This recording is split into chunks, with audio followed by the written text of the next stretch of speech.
Good morning, evening, or afternoon from wherever you are joining us in the world today. Welcome to the SpunkGo webinar. I'm Netra Venkatesh, founder and CEO of SpunkGo. May I thank you all for joining from different parts of the world today. Our speaker is Robin Carney from the World Wildlife Fund, or also known as WWF.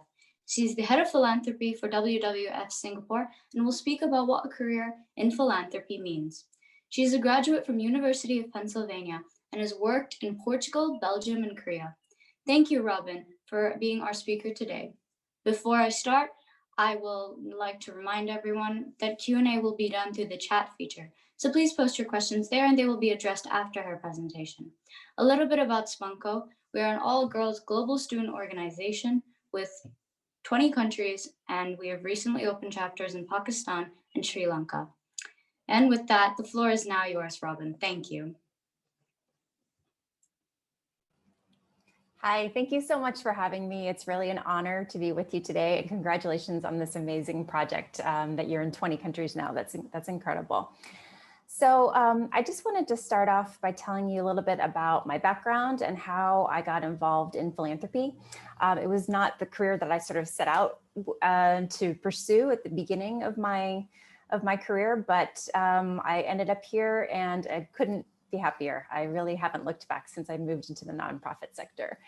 But in university, as you mentioned, I attended the University of Pennsylvania and I studied international relations. So that was a combination of history, political science, and economics.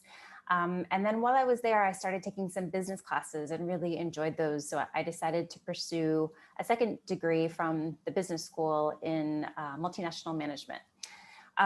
With that in mind, I always wanted to work abroad. It was sort of a dream of mine that eventually I would go and live abroad for a while, have some sort of an international career.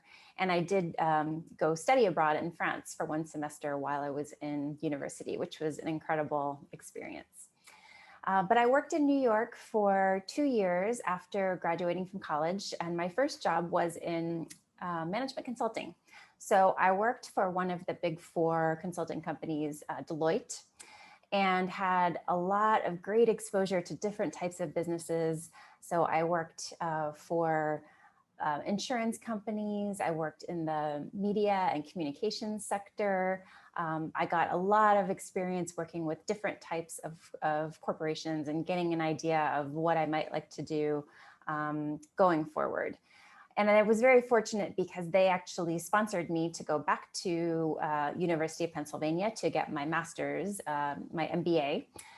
So I returned to Wharton and studied finance for 2 years. And then I went back to New York to work for Deloitte again after. So once I got there, I decided to focus on the telecommunications sector. So I was working for telecom companies and media companies and really enjoying it. But I always had in the back of my mind that I still wanted to do this international assignment. So I looked at the different things that Deloitte had to offer. And fortunately, they had a really interesting program where you could do a rotation in a foreign office for 18 months. So I was married by now, and my husband and I decided to apply to the program for one of 3 locations. We asked for either London or Brussels or Paris because we both spoke some French. And they offered us Lisbon, Portugal, which came as a bit of a surprise. But we went for a short visit to see what it was like, and it's really a beautiful place. So we decided to go ahead and take the plunge and move to Lisbon for 18 months for me to work with Deloitte and for my husband to look for a job there. He was hired about 6 months later for a bank, and his career started basically in Portugal, started doing really well. In the meantime, unfortunately, Deloitte was not doing so well. So I had worked there for about a year in the Lisbon office when they suddenly asked all of the expats to go back to their home countries, to return to their home offices, which came as a bit of a surprise, and we weren't quite ready to leave Lisbon at that point. So I made the decision to take a leave of absence and to stay in Portugal for a bit longer to see how things went with my husband's job and whether we'd be ready to go back to New York after that year. As it turned out, I had my first daughter that year. My daughter was born in 2003. And we decided that we really liked Portugal and we weren't ready to go back. So I did a little bit of independent consulting in the meantime. I had my second daughter, and then I was looking for a new challenge. So a good friend of mine suggested that I look into volunteering with a breast cancer charity that she was a part of. This was an organization called Laço, which means ribbon in Portuguese. And if you've seen the pink ribbon symbol for breast cancer, which is pretty universal, then you know why it was called Laço. So these women had come together in Portugal when they saw that a friend had died from breast cancer and there was a real need to raise awareness and funds to support breast cancer research and prevention and treatments.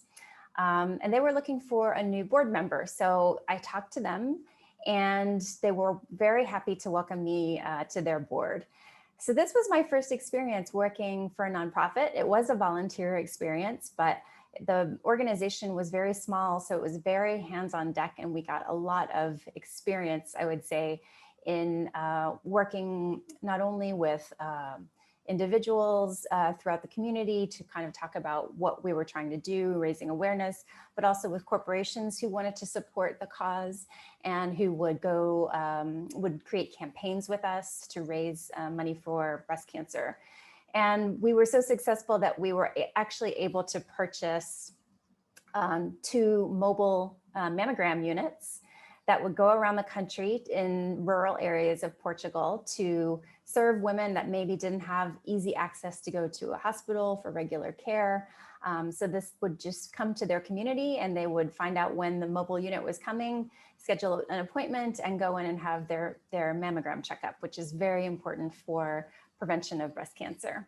So once I got to see firsthand one of these mobile units and to feel the sort of excitement that we made that happen and we were making a difference in the lives of these women, it was really hard to think about ever going back to a corporate career. And I think that is the time when I kind of made the decision, I think I'm going to try to make my next career out of this line of work. And so I started looking at opportunities for working in the nonprofit sector beyond the volunteering that I was already doing. And as it so happened, my husband's job actually took us to Brussels, Belgium around that time. So we had bought a house in Portugal and we kept it because we had become Portuguese citizens by then.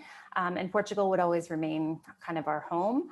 But we moved to Brussels, and so I started my search for a paid position in a nonprofit organization based in Brussels.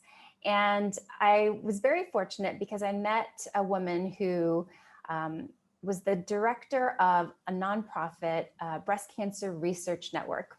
So this was a really exciting organization that was doing academic clinical trials in 50 countries all over the world, scientists working together on international trials to find treatments and cures for breast cancer. And it was very well known in the scientific world, but had never really been known so much by the public. And so what they wanted to do was to create kind of a public face for the organization and to start doing fundraising to from the general public in order to kind of have more interaction with not only the Belgian public, but the international audience that they were connected to, and to raise funds, as I mentioned. So at the time, I had actually just heard from my husband that we would be moving again. We were about to be moved to Warsaw, Poland, when this job opportunity came through. But I was very fortunate again, because the woman, the director, said to me, she thought I was the right person for the job to start this fundraising unit.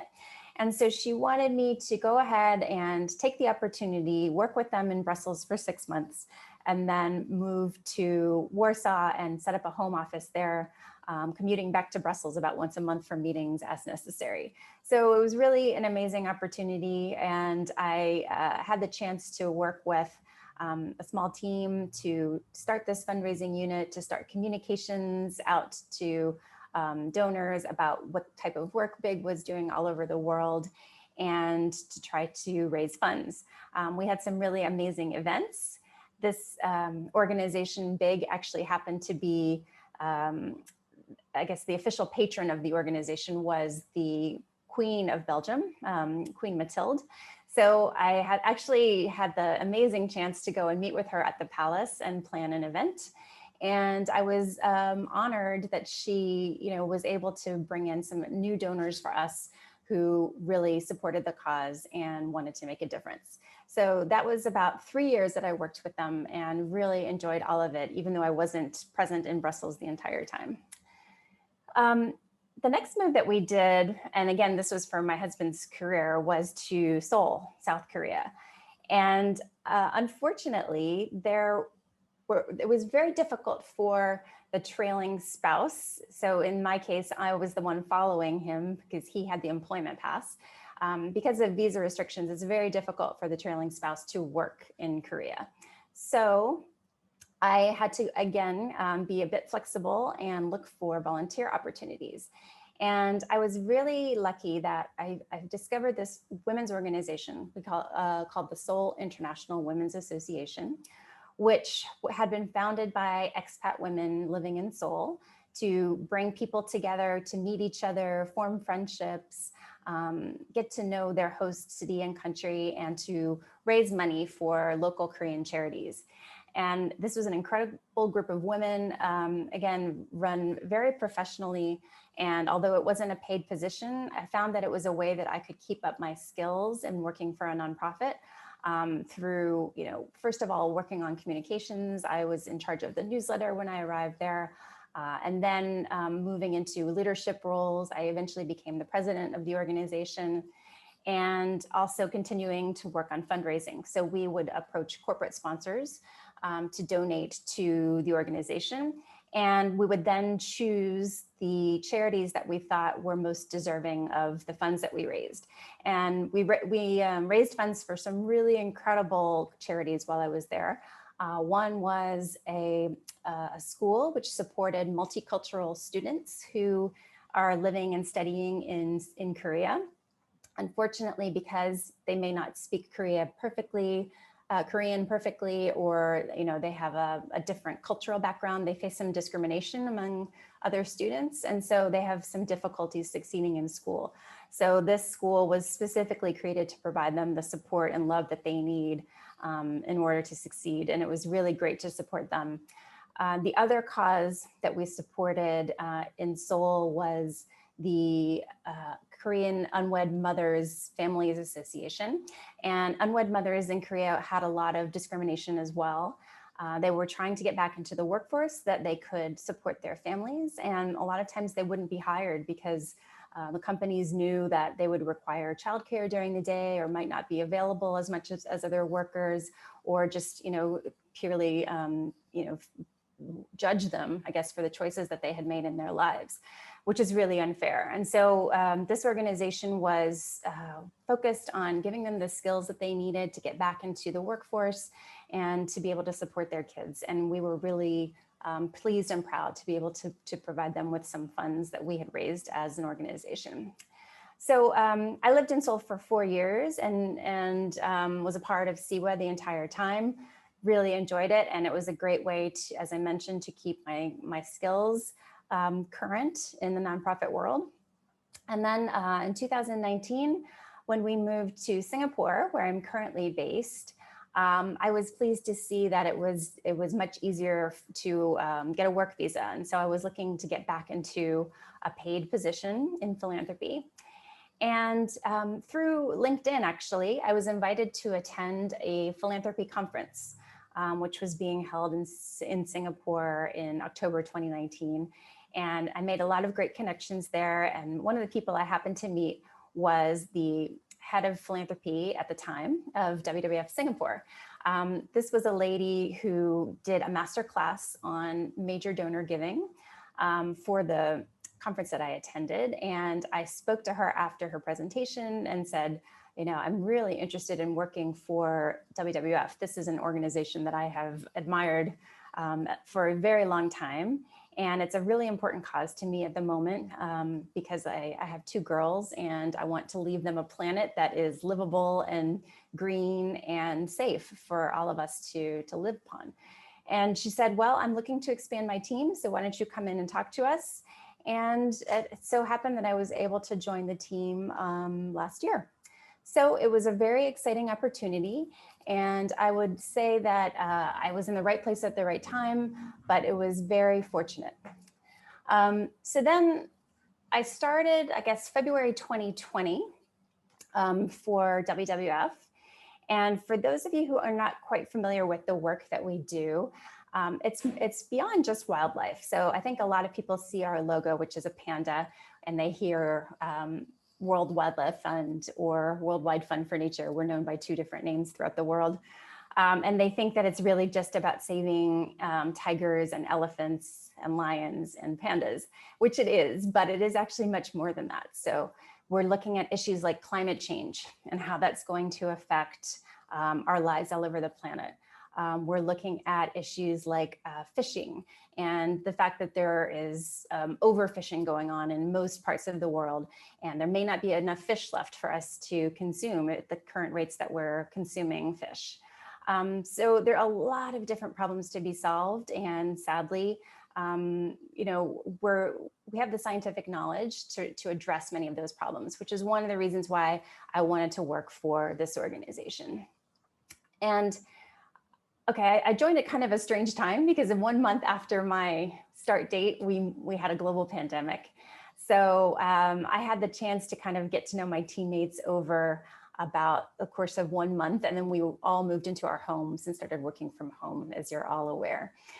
And that brings a lot of challenges with philanthropy because the idea is that you meet with donors on a usually one-to-one basis and try to, you know, get to know them, understand what it is that they care about, and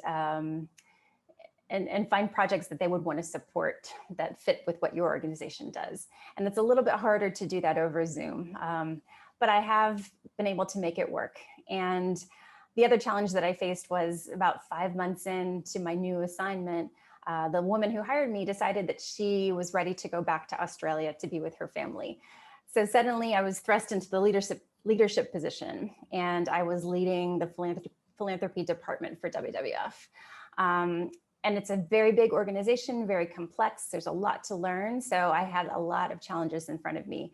But it's been an amazing almost 2 years, and I wouldn't change a thing. So I wanted to just go through a few slides to tell you a little bit more about what is philanthropy, what does it mean, what does my job entail? I saw that question pop up on the chat here. And I think that'll give you a bit of an idea of what it is that I do, and maybe it's something that you'd be interested in doing as well. So let me just share my screen.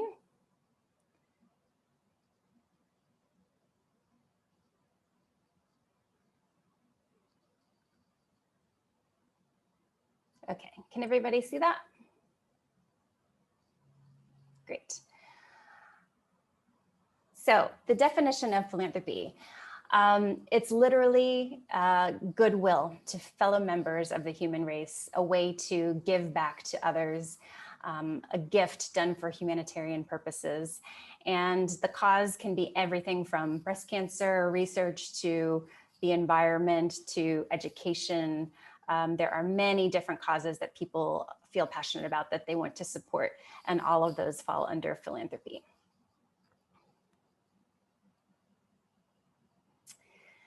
I showed this graphic at the left just to show that really what's important in philanthropy is to remember that the donor, meaning the person that's giving you the funds, is at the center of everything.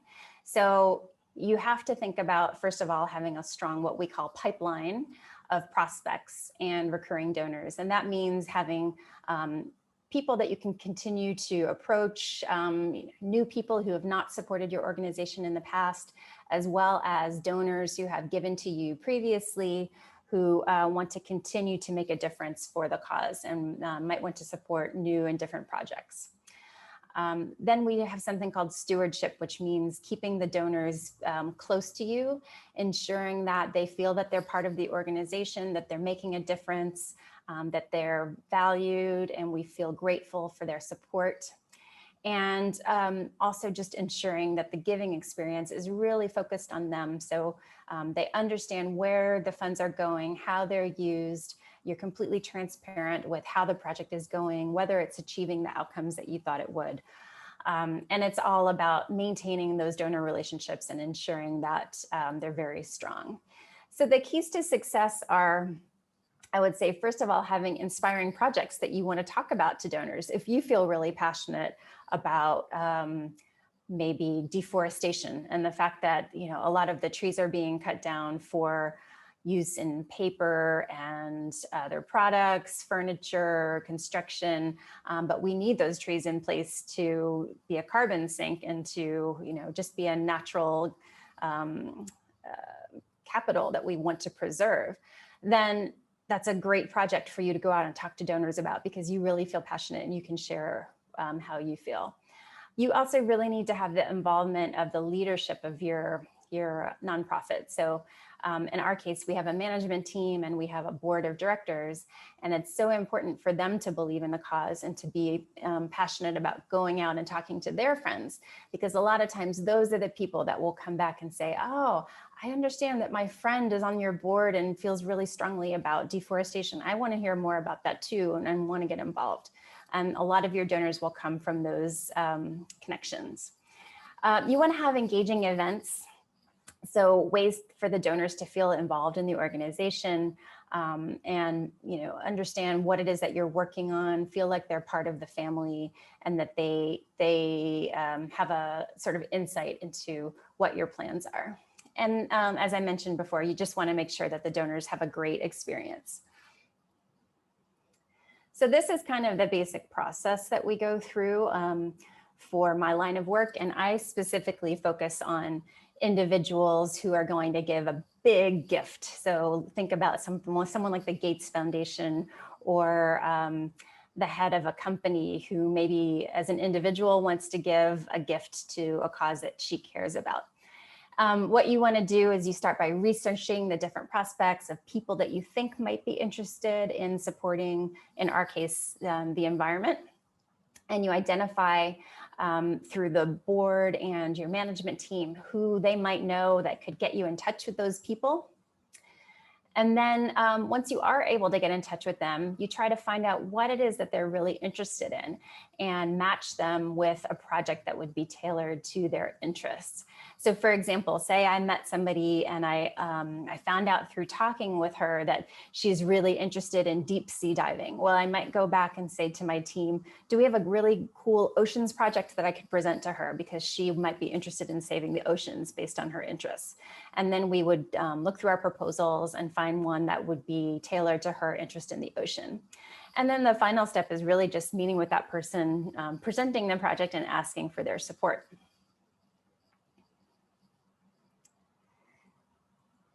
And then, as I mentioned before, the other part that's really important is doing what we call stewardship. So making sure that the donor is recognized, and that can happen through things like, you know, if you're a hospital and you actually have a physical location, you might have a wall where you put all the donors' names. Other organizations like ours, we might think about having a digital wall where we put all the names of the people who have given to our projects. You might hold an honorary event to say thank you to a major donor who's given given a substantial amount to a big project. You also want to stay in touch with them through communications. So we have an e-newsletter that comes out every 2 months. We put out things like brochures and other publications so that they know what's going on and they feel connected. We also provide donor experiences. So things like webinars, kind of like we're having today. We might bring on somebody who's an expert in sharks to talk about what they've learned through their work. And then all of the donors who are interested in sharks can participate and hear from one of our top scientists. And we'll have things like volunteering opportunities where the donors can go and plant a tree or learn how to do bird watching, those types of things that again brings them closer to the environment and part of our organization. And then At the moment, this is very difficult to do because of the pandemic, but normally we would do major donor trips to go and see the conservation projects firsthand. So for example, we have great projects going on the Mekong River.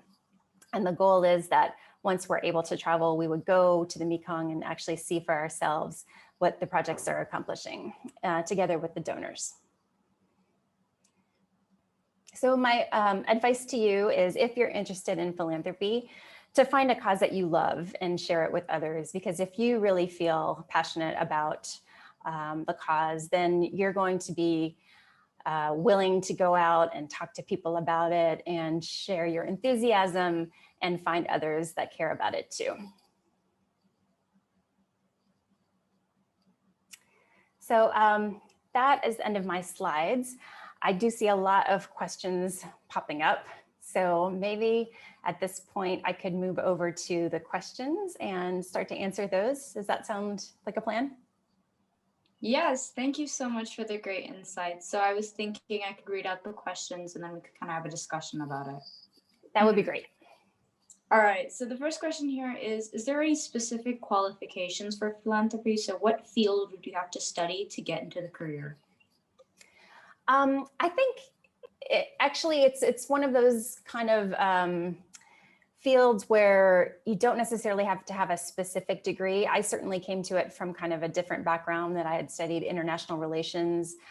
It probably would be helpful to have some background in maybe communications, or if there was a specific cause that you're looking to support, you could take some classes in studying environmental studies or something along those lines, for example. But I would say it doesn't have to be any specific course that you follow, just something to keep in mind as a potential career path. And then if you find the right way, the right opportunity for you, that you can probably pursue it regardless of what you've studied. That's good, yeah. What does your job entail on a daily basis? So most of my day is actually spent reaching out to donors, finding out what types of projects they might be interested in, then communicating with our conservation team, who are the ones that are basically a liaison with the projects in the field. So the conservation team here in Singapore will talk to the people on the ground in Malaysia, Indonesia, the greater Mekong, to find out what are the projects that they're doing, what would we like to support, and then they would get the documentation that I need to share with the donors to talk about what it is that we're funding.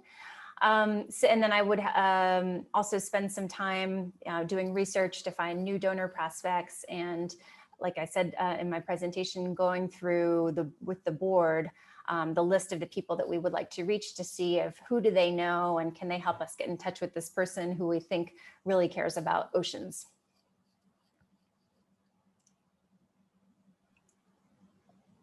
Do you face any specific challenges as a woman in your field, or do you think this is an advantage? Wow, that's a great question. I actually find that philanthropy is quite a female field in many ways. Many of the women that I've worked, or many of the people that I've worked with in this field, have been women. I don't know if that's just because women care so much about the issues that are facing the world, and really like using their career to try to make a difference. I think the same can be said for a lot of men, of course, but you do come across quite a lot of females working in philanthropy. It's not necessarily an advantage, but I think that it's a positive space to be working in. What is WWF doing for climate change currently? Well, we have a lot of projects that are involved in either climate mitigation or climate adaptation. So on the mitigation side, for example, we're trying to protect forests, mangroves, different, other nature-based solutions that are known to be carbon sinks that will prevent excess carbon from being released into the atmosphere. And then on the adaptation side, we're helping different communities with solutions that are going to help them prepare for higher sea levels, different impacts that they might feel from climate change. And these are projects we're focused specifically on Southeast Asia here in the Singapore office. So a lot of the work that we do might be with the Philippines, Malaysia, Myanmar, for example, and we work with those communities to say, okay, these are the things that we think are going to come your way as climate change becomes a more severe impact. And these are the things that you can do to prepare your surroundings in order to be ready. What is your biggest life achievement so far working in WWF? Well, I've only been with WWF for about 1.5 years now, but I would say the biggest achievement has been closing a major project with a longstanding donor who wanted to make a big difference and made the largest donation that they have made to date. This is a foundation to support a big project in the greater Mekong. And there's 2 parts to the project. One is to study the Mekong River and its biodiversity, to understand what species are present so that we know what it is that we need to protect. Right now, they don't have a great database of what are all of the different fish species and plants and other species that are present in the Mekong. So once we know that, it'll be easier to communicate why it's so important to preserve the river itself. And then the other part of the project is to speak to governments about why they should not be building additional hydropower plants that are going to potentially stop the river from flowing naturally. Because this has a huge impact, not only on the species that live there, but on the people and their livelihoods. A lot of times they'll see the river drying up in places where it used to flow freely, and they don't see the fish that they used to be able to count on for their fishing livelihoods. So it's important to both animals and people to protect the river. And I think this project is going to make a major impact. So it's super proud to have been a part of bringing in the funding for that project. That is very interesting. I think that would definitely make a huge impact on the current world status today. This question is kind of correlated with the question before, but what do you do for wildlife and how do you save them? For wildlife, we have a lot of different things we work on. One is putting rangers on the ground to protect them from poaching. So snares are a huge problem across Southeast Asia. We have rangers on the ground who are going out on a daily basis, looking for snares, removing them where they're found. Because the sad thing about snares is that they kill not only the big animals that they're targeting, but also a lot of smaller animals throughout the whole ecosystem. So they have a massive impact on wildlife beyond just the big predators that they're trying to catch. The poachers are, I think the activity is slightly down because of the COVID pandemic. They haven't been quite as active, but we still have rangers going out looking for them, reporting anything to law enforcement when they find that someone is trying to illegally target wildlife. So those people are very important. And it's really one of the things that we feel very strongly about is that they need to be supported, have the healthcare and the livelihood that will support their families because they're so important to the whole ecosystem. The other thing that we do for wildlife, I would say, is, well, protecting their habitats. So when we're protecting forests, we're protecting the orangutans that count on that forest for their places of living, and also trying to stop the illegal wildlife trade. So that's something that we focus on specifically in Singapore, because sadly, a lot of wildlife products pass through Singapore. It's kind of a major hub for the import and export of products coming from tigers and elephants and rhinos. And so we have really cool programs where people can become cyber swatters and go online. And if they see a product advertised on a website that shouldn't be there, they report it to us. And we're able to help kind of stop the flow of those goods from being traded. That's a great way to get the whole community involved in this. Yeah. Yes. Yeah. So what interesting things have you discovered in working in WWF? It's hard to know where to start. I think, It's such an incredible organization. I mean, literally working in 100 different countries on so many different issues. And I love that everyone in the organization is so passionate about the environment, and really they've made me start thinking about a lot of issues that I hadn't before, like the plastic pollution crisis, and how if we don't control this now, it's going to become, an exponentially larger problem. And so I am very conscious now of everything that I buy, trying to ensure that it doesn't have excessive plastic, and it can be recycled if possible or reused. There's some great services out there now where you can actually order takeout food in a reusable container that they will come and pick up for you. So it's just sort of opened my eyes to a lot of those ideas and ways of living sustainably. And I think that's been a big eye opener for me. That is definitely a better thing to do in sustaining. And it's the little things that really make a difference here. Yeah. Yes.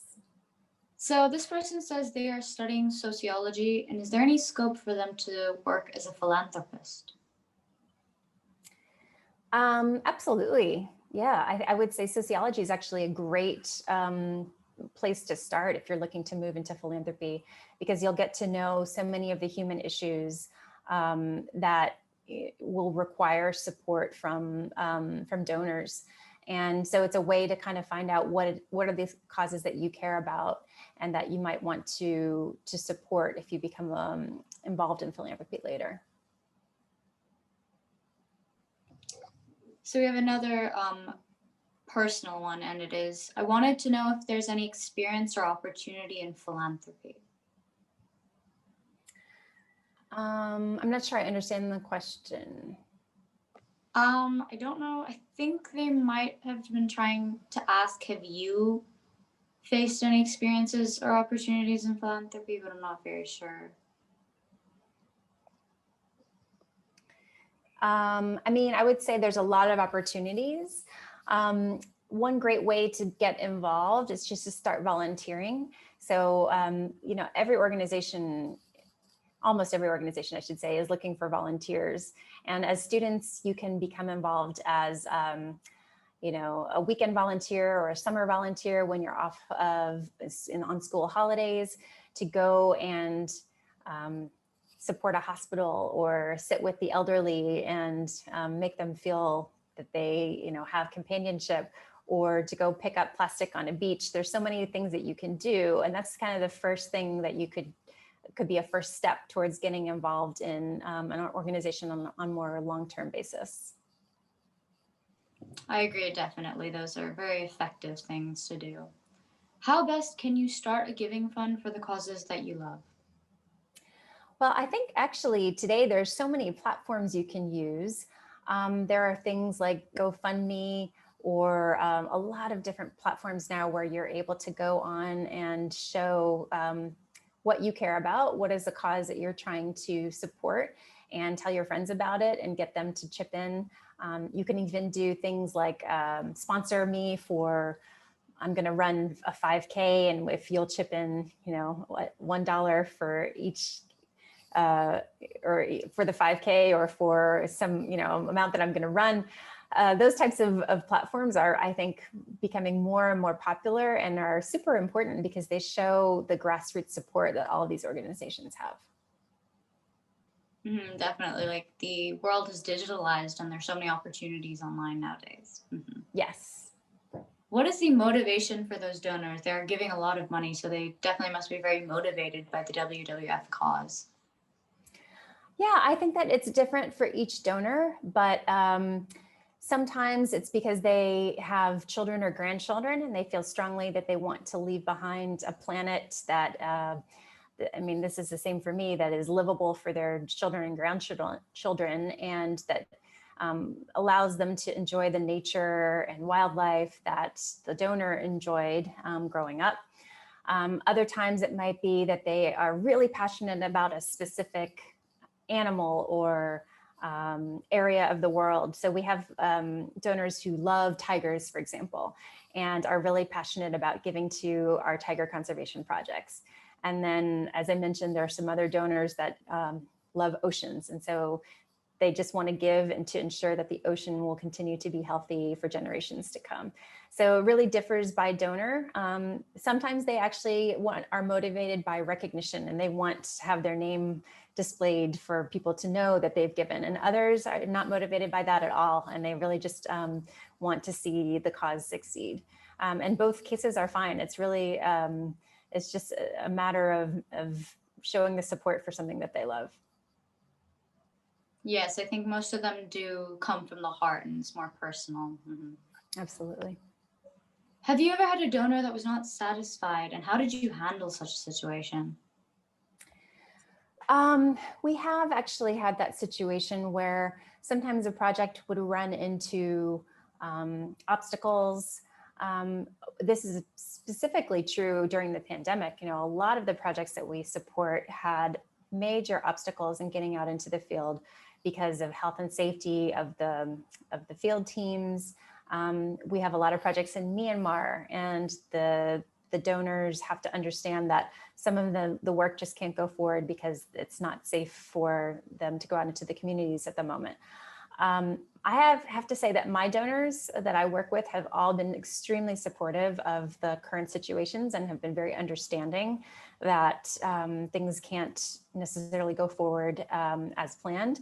But we did have a corporate donor who works with another team within WWF who decided to pull support for one of the Myanmar projects because they just weren't seeing the progress that they had expected. And, you know, in those situations, you have to respect their wishes, ask them if they would like to use the money to go towards a different project. And in this case, they did want to do that. So it worked out okay. We still have to replace the funding that would have gone to Myanmar, but they're supporting something else, and they're still happy and continuing to support WWF. So in the end, it ends up being a win-win. That's great. Yeah. In most cases, I think, yeah, it would definitely impact it, but not in this case. Yeah. Yeah. Do you face conflict of interest situations with donors, as the case with Fight Against Climate Change? Yes, and that's a very good question. We actually have to do what's called due diligence on different donors to make sure that we are working with people who will not damage the reputation of WWF because they are polluters or you know, working in an industry that we consider to be unsustainable. So this is a little bit more true of the corporate team because they're working directly with corporations. But they have a very strong checklist that they have to follow about, you know, if the company is working in oil and gas or mining. There are certain industries that we just won't accept money from because we feel that they're trying to possibly greenwash the activities of their business themselves. So we're very careful about accepting money and who it's coming from. Yeah, that is rightfully so, because if you have someone that isn't genuinely trying to support you, it is sort of a bad thing there. Yeah. Right. Mm. Can you suggest the best places to work as a volunteer for something like this? I mean, WWF is always looking for volunteers, especially around the March timeframe, because we have Earth Hour. And Earth Hour requires a lot of hands on deck to get the word out that we have this worldwide moment where we're all going to turn off our lights. But there's more programming associated with it. There's a lot of things going on. And so we have a lot of young volunteers involved at that time. But we have volunteers throughout the year who might be helping with activities like planting trees or, you know, leading a group of kids to go out on a nature walk, those types of things. So happy to have people contact us, but I would just look around your own communities and see what types of organizations are there. And it's great to get involved with anything that you're passionate about. How can we hear the call of volunteers in WWF? Just trying to see that question because I'm not sure. How can we hear the call? I'm not sure exactly what you're asking, but I think if you feel that you want to volunteer, definitely take the plunge, find something in your local neighborhood, find out what's out there, find something that you care about and go and sign up. That's the first step, is just to find something and get started. Are there any websites to apply for the WWF volunteer program? I would go to the site for WWF in your home countries, because I know your people are watching from all over the world. So just Google WWF in your home country and see if they have volunteer opportunities listed. And if not, you can always use the Contact Us page and write in and say, I'm looking to do tree planting or whatever it is that you are interested in doing, and find out what might be available. How different is philanthropy now compared to the previous times? Oh, that's a very good question. I think in some ways it's become more important because we've realized the scale of the issues that we're trying to face. And unfortunately, the funding is not always there from governments to tackle these problems that are so large. So we need philanthropists to come and give on a large scale to these projects. So it's become a little bit more urgent in some ways. And I think a little bit more common for people to talk about publicly. Maybe in the past, some kind of happened anonymously, and people didn't necessarily know who was giving to what. But I think maybe organizations like the Gates Foundation have kind of shown a spotlight on what philanthropy can accomplish. And people are now having more of a conversation about, oh, this is a big issue that I can help, and this I'm going to give to this, and they talk about it so that they will inspire their peers to do so. Definitely, it has become a very critical topic in the recent years. Mm-hmm. So that was our last question, and I know that a lot of the audience members usually have a lot of questions after the webinar, so if you have a platform that you can share so that they can contact. Absolutely. I can put my LinkedIn address in the chat. Let me see if I can easily do that.